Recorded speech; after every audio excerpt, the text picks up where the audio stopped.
El engendro maldito, de Ambrose Bierce. 1. No siempre se come lo que está sobre la mesa. A la luz de una vela de cebo colocada en un extremo de una rústica mesa, un hombre leía algo escrito en un libro. Era un viejo libro de cuentas muy usado, y al parecer su escritura no era demasiado legible porque a veces el hombre acercaba el libro a la vela para ver mejor. En esos momentos la mitad de la habitación se quedaba en sombra, y solo era posible entrever unos rostros borrosos, los de los 8 hombres que estaban con el lector. 7 de ellos se hallaban sentados, inmóviles y en silencio, junto a las paredes de troncos rugosos, y dada la pequeñez del cuarto, a corta distancia de la mesa. De haber extendido un brazo, cualquiera de ellos hubiera rozado al 8º hombre, tendido boca arriba sobre la mesa, que con los brazos pegados a los costados estaba parcialmente cubierto con una sábana. Era un muerto. El hombre del libro leía en voz baja. Salvo el cadáver, todos parecían esperar que ocurriera algo. Una serie de extraños ruidos de desolación nocturna penetraban por la abertura que hacía de ventana. El largo aullido innombrable de un coyote lejano. La incesante vibración de los insectos en los árboles. Los gritos extraños de las aves nocturnas, tan diferentes del canto de los pájaros durante el día, el zumbido de los grandes escarabajos que vuelan desordenadamente, y todo ese coro indescifrable de leves sonidos que, cuando de golpe se interrumpe, creemos haber escuchado solo a medias, con la sospecha de haber sido indiscretos. Pero nada de esto era advertido en aquella reunión. Según se apreciaba en sus rostros hoscos con aquella débil luz, no parecían muy partidarios de fijar la atención en cosas superfluas. Sin duda alguna eran hombres de los contornos, granjeros y leñadores. El que leía era un poco diferente. Tenía algo de hombre de mundo, sagaz, aunque su indumentaria revelaba una cierta relación con los demás. Su ropa apenas habría resultado aceptable en San Francisco. Su calzado no era el típico de la ciudad, y el sombrero que había en el suelo a su lado, era el único que no lo llevaba puesto, no podía ser considerado un adorno personal, sin perder todo su sentido. Tenía un semblante agradable, aunque mostraba cierta severidad aceptada y cuidada en función de su cargo. Se hallaba en posesión del libro que había sido encontrado entre los efectos personales del muerto, en la misma cabaña en que se desarrollaba la investigación. Cuando terminó su lectura, se lo guardó en el bolsillo interior de la chaqueta. En ese instante, la puerta se abrió y entró un joven. Se apreciaba claramente que no había nacido ni se había educado en la montaña. Iba vestido como la gente de la ciudad. Su ropa, sin embargo, estaba llena de polvo, ya que había galopado mucho para asistir a aquella reunión. Solo el juez le hizo un breve saludo. «Le esperábamos», dijo. «Es necesario acabar con este asunto esta misma noche». «Lamento haberles hecho esperar», dijo el joven, sonriendo. «Me marché, no para eludir su citación, sino para enviar a mi periódico un relato de los hechos, como el que supongo quiere usted oír de mí». El juez sonrió. «Ese relato tal vez difiera del que va a hacernos aquí bajo juramento». «Como usted guste», replicó el joven enrojeciendo con vehemencia. «Aquí tengo una copia de la información que envía a mi periódico. No se trata de una crónica, que resultaría increíble, sino de una especie de cuento. Quisiera que formara parte de mi testimonio». «Pero usted dice que es increíble». «Eso no es asunto suyo, señor juez, si yo juro que es cierto». El juez permaneció en silencio durante un rato, con la cabeza inclinada. El resto de los asistentes charlaban en voz baja sin apartar la mirada del rostro del cadáver. Al cabo de unos instantes, el juez alzó la vista y dijo: «Continuemos con la investigación». Los hombres se quitaron los sombreros y el joven prestó juramento. «¿Cuál es su nombre?», le preguntó el juez. «William Harker». «¿Edad?». «27 años». «¿Conocía usted al difunto Hugh Morgan?». «Sí». «¿Estaba usted con él cuando murió?». «Sí, muy cerca». «¿Y cómo se explica su presencia, quiero decir?». «Había venido a visitarle para ir a cazar y a pescar. Además, también quería estudiar su tipo de vida, tan extraña y solitaria. Parecía un buen modelo para un personaje de novela. A veces escribo cuentos». «Y yo a veces los leo». «Gracias». «Cuentos en general, no me refería solo a los suyos». Algunos de los presentes se echaron a reír. En un ambiente sombrío el humor se aprecia mejor. Los soldados ríen con facilidad en los intervalos de la batalla, y un chiste en la capilla mortuoria, sorprendentemente, suele hacernos reír. Cuéntenos las circunstancias de la muerte de este hombre, dijo el juez. Puede utilizar todas las notas o apuntes que desee. El joven comprendió. Sacó un manuscrito del bolsillo de su chaqueta y, tras acercarlo a la vela, pasó las páginas hasta encontrar el pasaje que buscaba. Entonces empezó a leer. 2. Lo que puede ocurrir en un campo de avena silvestre. Apenas había amanecido cuando abandonamos la casa. Íbamos en busca de codornices, cada uno con su escopeta, y nos acompañaba un perro. Morgan dijo que la mejor zona estaba detrás de un cerro, que señaló, y que cruzamos por un sendero rodeado de arbustos. Al otro lado, el terreno era bastante llano y estaba cubierto espesamente de avena silvestre. Cuando salimos de la maleza, Morgan iba unas cuantas yardas por delante de mí. De repente oímos, muy cerca, a nuestra derecha y también enfrente, el ruido de un animal que se revolvía con violencia entre unas matas. «Es un ciervo», dije. Ojalá hubiéramos traído un rifle. Morgan, que se había parado a examinar los arbustos, no dijo nada, pero había cargado los 2 cañones de su escopeta y se disponía a disparar. Parecía algo excitado, y esto me sorprendió, pues era célebre por su sangre fría, incluso en momentos de súbito e inminente peligro. «Venga», dije, «no esperarás acabar con un ciervo a base de perdigones, ¿verdad?». No contestó, pero cuando se volvió hacia mí, vi su rostro, y me quedé impresionado por su expresión tensa. Comprendí que algo serio ocurría, y lo primero que pensé fue que habíamos topado con un oso. Colgué mi escopeta y avancé hasta donde estaba Morgan. Los arbustos ya no se movían, y el ruido había cesado, pero mi amigo observaba el lugar con la misma atención. «¿Pero qué pasa? ¿Qué diablos es?», le pregunté. «¡Ese maldito engendro!», contestó sin volverse. Su voz sonaba ronca y extraña. Estaba temblando.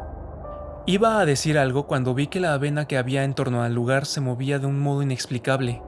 No sé cómo describirlo, era como si, empujada por una ráfaga de viento, no solo se cimbreara, sino que se tronchaba y no volvía a enderezarse, y aquel movimiento se acercaba lentamente hacia nosotros.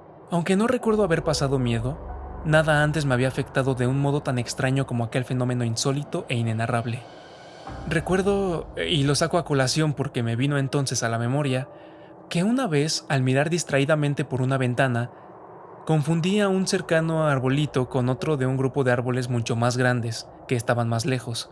Parecía del mismo tamaño que estos, pero al estar más claro y marcadamente definido en sus detalles, no armonizaba con el resto. Fue un simple error de perspectiva, pero me sobresaltó, y llegó incluso a aterrorizarme.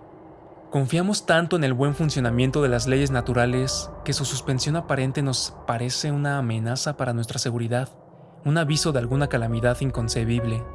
Del mismo modo, aquel movimiento de la maleza, al parecer sin causa, y su aproximación lenta e inexorable resultaban inquietantes. Mi compañero estaba realmente asustado. Apenas pude dar crédito a mis ojos cuando le vi arrimarse la escopeta al hombro y vaciar los 2 cañones contra el cereal en movimiento. Antes de que el humo de la descarga hubiera desaparecido, oí un grito feroz, un alarido como el de una bestia salvaje, y vi que Morgan tiraba su escopeta y desaparecía a todo correr de aquel lugar. En ese mismo instante, fui arrojado al suelo por el impacto de algo que ocultaba el humo, una sustancia blanda, pesada, que me embistió con gran fuerza. Cuando me puse en pie y recuperé mi escopeta, que me había sido arrebatada de las manos, oí a Morgan gritar como si agonizara. A sus gritos se unían aullidos feroces, como cuando 2 perros luchan entre sí. Completamente aterrorizado, me incorporé con gran dificultad y dirigí la vista hacia el lugar por el que mi amigo había desaparecido. Que Dios me libre de otro espectáculo como aquel. Morgan estaba a unas 30 yardas. Tenía una rodilla en tierra, la cabeza, con su largo cabello revuelto, descoyuntada espantosamente hacia atrás, y era presa de unas convulsiones que zarandeaban todo su cuerpo. Su brazo derecho estaba levantado, y por lo que pude ver, había perdido la mano. Al menos yo no la veía. El otro brazo había desaparecido. A veces, tal como ahora recuerdo aquella escena extraordinaria, no podía distinguir más que una parte de su cuerpo. Era como si hubiera sido parcialmente borrado. Ya sé, es extraño, pero no sé expresarlo de otra forma. Y al cambiar de posición, volviera a apreciarse de nuevo en su totalidad. Debió de ocurrir todo en unos pocos segundos, durante los cuales Morgan adoptó todas las posturas posibles del obstinado luchador que es derrotado por un peso y una fuerza superiores. Yo solo le veía a él, y no siempre con claridad. Durante el incidente soltaba gritos y profería maldiciones acompañadas de unos rugidos furiosos, como nunca antes había oído salir de la garganta de un hombre o de una bestia. Permanecí en pie por un momento sin saber qué hacer, hasta que decidí tirar la escopeta y correr en ayuda de mi amigo. Creí que estaba sufriendo un ataque o una especie de colapso. Antes de llegar a su lado, le vi caer y quedar inerte. Los ruidos habían cesado, pero volví a ver, con un sentimiento de terror como jamás había experimentado, el misterioso movimiento de la avena que se extendía desde la zona pisoteada en torno al cuerpo de Morgan hacia los límites del bosque. Solo cuando hubo alcanzado los primeros árboles, aparté la vista de aquel insólito fenómeno y miré a mi compañero. Estaba muerto. 3. Un hombre, aunque esté desnudo, puede estar hecho jirones. El juez se levantó y se acercó al muerto. Tiró de un extremo de la sábana y dejó el cuerpo al descubierto. Estaba desnudo, y a la luz de la vela mostraba un color amarillento. Presentaba unos grandes hematomas de un azul oscuro, causados sin duda por las contusiones, y parecía que le habían golpeado el pecho y los costados con un garrote. Había unas horribles heridas y tenía la piel desgarrada, hecha jirones. El juez llegó hasta el extremo de la mesa y desató el nudo que sujetaba un pañuelo de seda por debajo de la barbilla hasta la parte superior de la cabeza. Al retirarlo, vimos lo que tenía en la garganta. Los miembros del jurado que se habían levantado para ver mejor, lamentaron su curiosidad y volvieron la cabeza. El joven Harker fue hacia la ventana abierta y se inclinó sobre el alféizar, a punto de vomitar. Después de cubrir de nuevo la garganta del muerto, el juez se dirigió a un rincón de la habitación en el que había un montón de prendas. Empezó a tomar una por una, a examinarlas, mientras las sostenía en alto. Estaban destrozadas y rígidas por la sangre seca. El resto de los presentes prefirió no hacer un examen más exhaustivo. A decir verdad, ya habían visto este tipo de cosas con anterioridad. Lo único que les resultaba nuevo era el testimonio de Harker. Señores, estas son todas las pruebas que tenemos. Ya saben su cometido. Si no tienen nada que preguntar, pueden salir a deliberar. El presidente del jurado, un hombre de unos 60 años, alto, con barba y toscamente vestido, se levantó y dijo: Quisiera hacer una pregunta, señor. ¿De qué manicomio se ha escapado este último testigo? Señor Harker, dijo el juez con tono grave y tranquilo, ¿de qué manicomio se ha escapado usted? El joven enrojeció de nuevo, pero no contestó, y los 7 individuos se levantaron y abandonaron solemnemente la cabaña, uno tras otro. Si ha terminado de insultarme, señor, dijo Harker tan pronto como se quedó a solas con el juez, supongo que puedo marcharme, ¿no es así? En efecto, Harker avanzó hacia la puerta y se detuvo con la mano en el picaporte. Su sentido profesional era más fuerte que su amor propio. Se volvió y dijo: Ese libro que tiene ahí es el diario de Morgan, ¿verdad? Debe ser muy interesante porque mientras prestaba mi testimonio, usted no dejaba de leerlo. ¿Puedo verlo? Al público le gustaría. Este libro tiene poco que añadir a nuestro asunto, contestó el juez mientras se lo guardaba. Todas las anotaciones son anteriores a la muerte de su autor. Al salir Harker, el jurado volvió a entrar y permaneció en pie en torno a la mesa en la que el cadáver, cubierto de nuevo, se perfilaba claramente bajo la sábana. El presidente se sentó cerca de la vela, sacó del bolsillo lápiz y papel y redactó laboriosamente el siguiente veredicto, que fue firmado, con más o menos esfuerzo, por el resto. Nosotros, el jurado, consideramos que el difunto encontró la muerte al ser atacado por un puma, aunque alguno cree que sufrió un colapso. 4. Una explicación desde la tumba. En el diario del difunto Hugh Morgan hay ciertos apuntes interesantes que pueden tener valor científico. En la investigación que se desarrolló junto a su cuerpo, el libro no fue citado como prueba, porque el juez consideró que podría haber confundido a los miembros del jurado. La fecha del primero de los apuntes mencionados no puede apreciarse con claridad, por estar rota la parte superior de la hoja correspondiente. El resto expone lo siguiente. Corría describiendo un semicírculo, con la cabeza vuelta hacia el centro, y de pronto se detenía y ladraba furiosamente. Al final echó a correr hacia el bosque, a gran velocidad. En un principio pensé que se había vuelto loco, pero al volver a casa no encontré otro cambio en su conducta que no fuera el lógico del miedo al castigo. ¿Puede un perro ver con la nariz? ¿Es que los olores impresionan algún centro cerebral con imágenes de las cosas que lo producen? 2 de septiembre. Anoche, mientras miraba las estrellas en lo alto del cerco que hay al este de la casa, vi cómo desaparecían sucesivamente, de izquierda a derecha. Se apagaban una a una por un instante, y en ocasiones unas pocas a la vez, pero todas las que estaban a 1 grado o 2 por encima del cerco se eclipsaban totalmente. Fue como si algo se interpusiera entre ellas y yo, pero no conseguí verlo, pues las estrellas no emitían suficiente luz para delimitar su contorno. Uf, esto no me gusta nada. Faltan 3 hojas con los apuntes correspondientes a varias semanas. 27 de septiembre. Ha estado por aquí de nuevo. Todos los días encuentro pruebas de su presencia. Me he pasado la noche otra vez vigilando en el mismo puesto, con la escopeta cargada. Por la mañana sus huellas, aún frescas, estaban allí, como siempre. Podría jurar que no me quedé dormido ni un momento. En realidad apenas duermo. Es terrible, insoportable.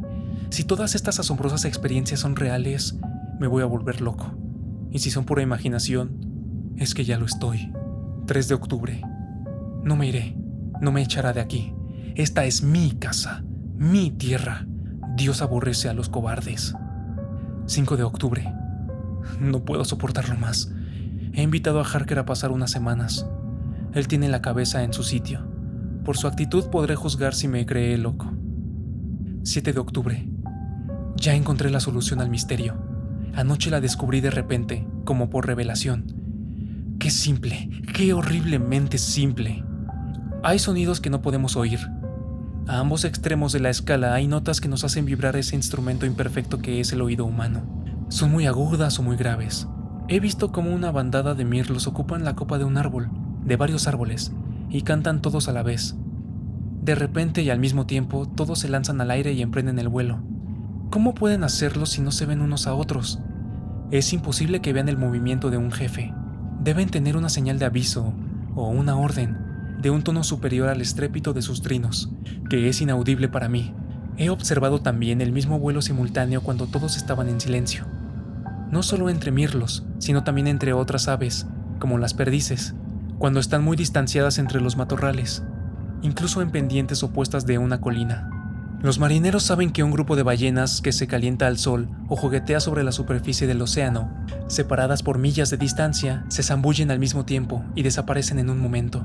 La señal es emitida en un tono demasiado grave para el oído del marinero, que está en el palo mayor, o el de sus compañeros en cubierta, que sienten la vibración en el barco, como las piedras de una catedral se conmueven con el bajo del órgano.